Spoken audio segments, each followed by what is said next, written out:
ये क्वेश्चन आपका rank determine करेगा कि आप लोग गवर्नमेंट एमबीबीएस को पा सकते हो या नहीं पा सकते हो। Hey guys, this is Shomojit Bonik and welcome to another new video from my channel Biomed Kid with Bonik। So guys, आज की इस वीडियो में हम लोग डिस्कस करेंगे कल एनटीए ने जो न्यू क्वेश्चन पैटर्न और न्यू क्वेश्चन का सीक्वेंस दिया है उसके बारे में। वहां पर हम लोग जानते हैं पिछले साल तक 3 सब्जेक्ट्स होते थे, लेकिन इस साल जो एक सब्जेक्ट इंक्लूड हुआ है और डिवाइड हो गया है दैट इज द बायोलॉजी। वो डिवाइड हो चुका है जूलॉजी बोटानी में एंड उसके साथ केमिस्ट्री एंड फिजिक्स तो है ही है। इवन हर एक सब्जेक्ट में 2 तरह के क्वेश्चंस रहेंगे, section A question and section B question. तो आज के इस वीडियो में हम लोग डिस्कस करेंगे हमारा प्रिपरेशन स्ट्रेटेजी क्या होना चाहिए ताकि हम लोग सेक्शन ए वाले क्वेश्चन को as well as section B वाले क्वेश्चन को अच्छे से कर सके एंड डिस्कस करेंगे इन दोनों क्वेश्चंस के बीच में क्या डिफिकल्टी लेवल का प्रॉब्लम होगा और डिफिकल्टी लेवल चेंज होंगे या नहीं होंगे। तो चलिए without any further introduction let's start our video में अंत तक बने रहिए ताकि एंटायर नॉलेज आपको मिल सके एंड आपका स्ट्रेटेजी में थोड़ा सा भी हो सके तो हेल्प हो। तो चलिए वीडियो को स्टार्ट करते हैं।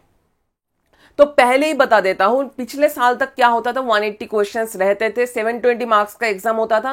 लेकिन इस साल भी सेम ही होगा, टोटल 720 मार्क्स का ही एग्जाम होगा, नीट एंड 180 क्वेश्चंस ही रहेंगे। लेकिन मेजर डिफरेंस क्या है, तो यहां पर आप लोग देख सकते हो मेजर जो डिफरेंस है, हर एक सब्जेक्ट में 2 सेक्शंस होंगे, section A and section B. Section A में 35 क्वेश्चंस रहेंगे जो ऑल आर कंपलसरी, लेकिन सेक्शन बी में टोटल 15 क्वेश्चंस रहेंगे जिनमें से आपको 10 क्वेश्चन करना होगा। ठीक है, 10 क्वेश्चन इन 15 क्वेश्चन में से 10 क्वेश्चन आपको अटेंड करना होगा एंड 5 क्वेश्चन आप लोग छोड़ सकते हो। ठीक है, 5 क्वेश्चन आप लोग छोड़ सकते हो एंड छोड़ना पड़ेगा, ये आपको काम करना होगा। Zoology, botany, chemistry and physics हर एक चीज में सेम ही होगा।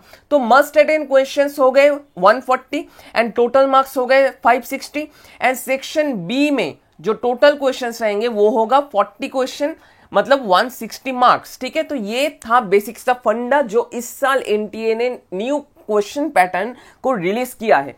ठीक है, तो अब डिस्कस करेंगे हम लोग कि ये 2 जो सेक्शंस हैं इनमें क्या डिफिकल्टी लेवल चेंज होगा या प्रीवियस ईयर्स की तरह ही क्वेश्चंस होंगे। और अगर हम लोग सेक्शन बी को करने के लिए प्रीवियस ईयर्स क्वेश्चन ही सिर्फ प्रैक्टिस करते जाए तो क्या हम लोग सेक्शन बी का क्वेश्चन सॉल्व कर पाएंगे या नहीं कर पाएंगे। ठीक है, तो चलिए डिस्कस कर लेते हैं। पहले आते हैं सेक्शन ए में।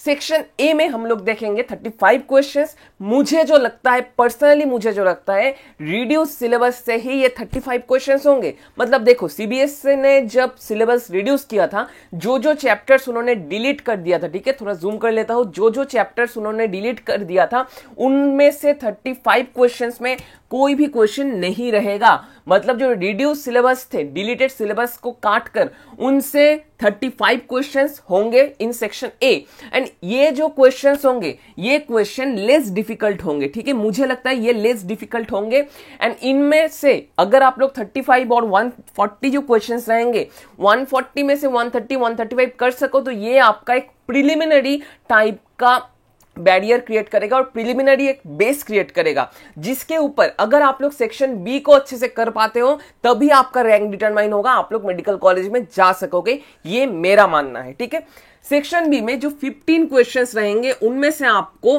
10 क्वेश्चंस करना होगा। तो यहां पर थोड़ा सा जुमला हो गया। जुमला क्यों हुआ है? क्योंकि 15 क्वेश्चन में मैं सोचकर ये मान के चल रहा हूं 15 क्वेश्चन में से आप लोग 15 ही जानते हो, तब एक प्रॉब्लम होता है कि 15 क्वेश्चंस पढ़ने में टाइम जाता है, सोचने में टाइम जाता है। ऐसा भी तो हो सकता है 15 क्वेश्चन में आपका जो क्वेश्चन पेपर निकला है वहां पर फर्स्ट जो क्वेश्चंस होंगे वो बहुत ही टफ होंगे एंड लास्ट के 10 क्वेश्चंस इजी होंगे। तो टफ 5 क्वेश्चंस करने में आपका एक टाइम वेस्ट होगा। टाइम तो 3 घंटा ही है, लेकिन ये टाइम वेस्ट जो होगा ये इंपैक्ट रखेगा बाकी जो सब्जेक्ट्स में आप लोग क्वेश्चन सॉल्व कर सकते थे उनके ऊपर। ठीक है, तो क्वेश्चन तो 10 ही करना होगा, लेकिन ये 15 क्वेश्चन करने के लिए आपको टाइम थोड़ा सा लेना पड़ेगा ये सोचने के लिए कि कौन सा क्वेश्चन आपको अटेंड करना होगा, कौन सा नहीं होगा। यहां से जो 10 क्वेश्चंस रहेंगे, मुझे लगता है, मेरा इंट्यूशन ये कह रहा है कि ये जो 10 क्वेश्चंस रहेंगे ये रिड्यूस सिलेबस से रहेंगे। मतलब ये 35 क्वेश्चन सेक्शन ए में तो रिड्यूस सिलेबस से आया है, लेकिन ये 10 क्वेश्चंस भी आपका रिड्यूस सिलेबस से ही आएगा। लेकिन यहां पर थोड़ा सा डिफरेंस क्रिएट यहां पर होगा। आप लोग क्या करते हो, एलन और आकाश में बहुत सारे स्टूडेंट्स ये कर देते हो, एलन और आकाश का जो बायो का हो, फिजिक्स का हो, केमिस्ट्री में जो सेक्शन बी, ठीक है, सेक्शन बी ठीक है, section B and section C का जो टफ क्वेश्चंस होते हैं, मतलब प्रीवियस ईयर्स का जो टफ क्वेश्चंस होते हैं वो आप लोग इग्नोर कर जाते हो। लेकिन ये जो क्वेश्चंस होंगे ये मुझे लगता है ये 10 क्वेश्चंस थोड़ा सा हाई लेवल का होगा। हाई लेवल का क्यों होगा ये भी वीडियो में हम लोग डिस्कस करेंगे। थोड़ा सा हाई लेवल का होगा एंड सेक्शन बी का जो क्वेश्चंस होगा थोड़ा सा आपका रैंक डिटरमाइन करने में आपको मदद मिलेगा। ये 10 क्वेश्चंस हैं एंड बाकी जो 5 क्वेश्चंस होंगे ये क्वेश्चंस रहेंगे डिलीटेड सिलेबस से। क्यों, इसका भी रीजन दे रहा हूं। सीबीएसई ने जब रिड्यूस्ड सिलेबस तैयार किया था, जो चैप्टर्स उन्होंने डिलीट किया था, जैसे पॉलीमर का हो, केमिस्ट्री एंड एवरीडे लाइफ का हो, एक्सेट्रा, ये अगर हम लोग देखें प्रीवियस ईयर्स क्वेश्चन में एक इंपॉर्टेंट टॉपिक में और इंपॉर्टेंट क्वेश्चन में जाता था एंड इंपॉर्टेंट क्वेश्चन यहां से जनरली आते थे एंड ये रट्टा मारने का चैप्टर्स था। ठीक है, ये डिलीटेड सिलेबस, बहुत सारे स्टूडेंट्स होंगे जो डिलीटेड सिलेबस को टच भी नहीं किए हो, आप लोग छोड़ दोगे ये सोच के चल रहे हो। तो इसलिए मुझे लगता है एनटी ये 5 क्वेश्चन को डिलीटेड सिलेबस से ही उठाएगा एंड अगर आपका ये डिलीटेड सिलेबस पोर्शन अच्छे से कवर हो जाता है तो आप लोग लगभग 15 क्वेश्चन में 15 ही कर सकते हो एंड जिनमें कॉन्फिडेंस ज्यादा होगा उनको आप लोग अटेंड कर सकोगे।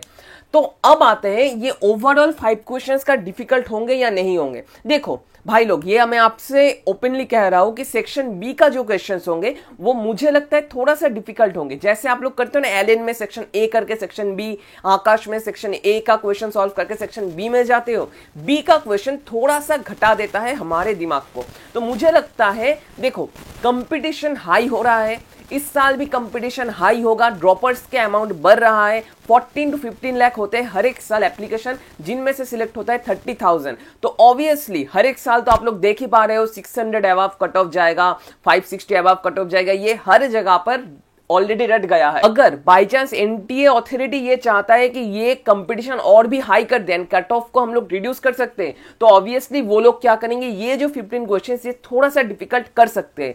तो आपको मैं सजेस्ट करूंगा, अगर आपने अभी तक एलएन, आकाश एंड प्रीवियस ईयर्स का क्वेश्चन नहीं किया है, सेक्शन बी वाला सेगमेंट छोड़ दिया है, उनको पकड़ो इस टाइम पे। 2 महीने बाकी है, फर्स्ट 30 डेज में आप लोग ये कंप्लीट करो। लास्ट 30 डेज में सिर्फ एग्जाम देना, सिर्फ अपने ऊपर रिवाइज करना जो आपने ऑलरेडी पढ़ के रखा है। ठीक है, ये एक इंपॉर्टेंट फैक्ट था जो आपको बताना जरूरी था। थोड़ा सा क्वेश्चन इस साल हाई हो सकता है क्योंकि ऑलरेडी मैंने बता दिया 140 क्वेश्चन और हर चैप्टर में और हर सब्जेक्ट में 35 क्वेश्चंस, मतलब टोटल 140 क्वेश्चंस इजी ही होंगे जो आपका बेस क्रिएट करेगा मार्क्स का। ठीक है, रैंक का बेस क्रिएट करेगा। मतलब अगर आप लोग 140 क्वेश्चन आसानी से कर देते हो तो 50,000 60,000 रैंक कंफर्म हो जाता है। लेकिन अगर आप लोग एमबीबीएस पाना चाहते हो तो ये जो 40 क्वेश्चंस होंगे यहां पर 10 ये क्वेश्चन आपका रैंक डिटरमाइन करेगा कि आप लोग गवर्नमेंट एमबीबीएस को पा सकते हो या नहीं पा सकते हो। ठीक है, ये एक इंपॉर्टेंट फैक्ट था। तो ऑब्वियसली गाइस डिलीटेड सिलेबस को इग्नोर मत करना, छोड़ना मत, ये भी प्रीवियस ईयर से कर लेना एंड आकाश एंड एलएन में जो इंपॉर्टेंट फैक्ट एंड टॉपिक्स है वो कवर कर लेना क्योंकि उनमें से भी क्वेश्चन आ सकते हैं।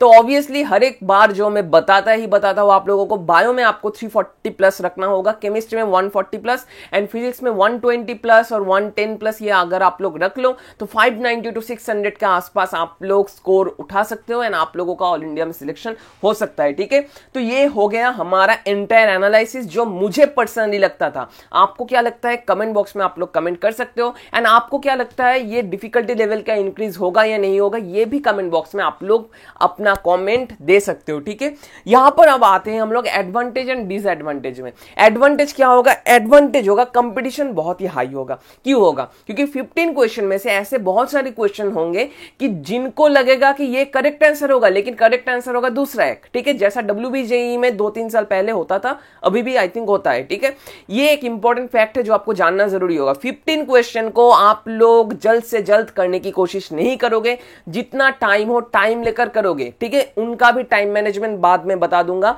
ठीक है, ये 15 क्वेश्चन आपको इस तरह से प्रिपेयर करना होंगे एंड ऑब्वियसली आपको एक चीज समझना होगा कि यहां पर अगर एडवांटेज यही होगा कि अगर आपका प्रिपरेशन बहुत ही अच्छा है तो आपका सामने जो रास्ता बाकी है वो बहुत इजीली आप लोग ओवरकम कर पाओगे।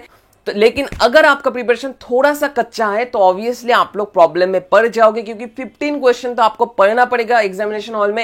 एंड अगर आप लोग देखते हो कि किसी पर्टिकुलर क्वेश्चन में आप लोग अटक जाते हो तो आपका कॉन्फिडेंस ब्रेक हो सकता है। एंड ये थोड़ा सा एक क्रिटिकल साइकोलॉजिकल गेम वहां पर चलेगा एग्जामिनेशन हॉल में, जो आपको जानना जरूरी होगा। दूसरे को एक वीडियो में मैं ये आपको बता दूंगा। सेक्शन बी का हो गया। एंड ऑब्वियसली डिसएडवांटेजेस क्या क्या होंगे, यहां पर कंपटीशन तो हाई होगा ही होगा, कट ऑफ हाई भी जा सकता है, लो भी जा सकता है। अभी हम लोग ये कह नहीं सकते हैं, क्योंकि सेक्शन बी का क्वेश्चन ज्यादा टफ होगा या मॉडरेट लेवल का होगा, ये अभी तक इंटे ने नहीं बताया है। ठीक है, ये था एडवांटेज एंड डिसएडवांटेज। तो आपको क्या लगता है नीचे कमेंट बॉक्स में आप लोग कमेंट करके बता सकते हो मुझे। एंड आपको क्या लगता है वो मुझे जानना बहुत ही जरूरी है। आप लोग टेलीग्राम ग्रुप को भी ज्वाइन कर सकते हो, डिस्क्रिप्शन बॉक्स में लिंक दिया हुआ है, जहां पर मैं रेगुलर टारगेट अपलोड करता ही करता हूं। एंड आप को एमसीक्यू टेस्ट भी लेता हूं। ठीक है, आज सिर्फ इतना ही। नेक्स्ट दिन आऊंगा और कुछ इंटरेस्टिंग वीडियोस को लेकर। तब तक के लिए स्टे ट्यून्ड। एंड जाने से पहले don't forget to subscribe this channel, hit the bell icon to get latest notifications from my channel. आज सिर्फ इतना ही। नेक्स्ट दिन आऊंगा और कुछ इंटरेस्टिंग वीडियोस को लेकर। तब तक के लिए स्टे ट्यून्ड।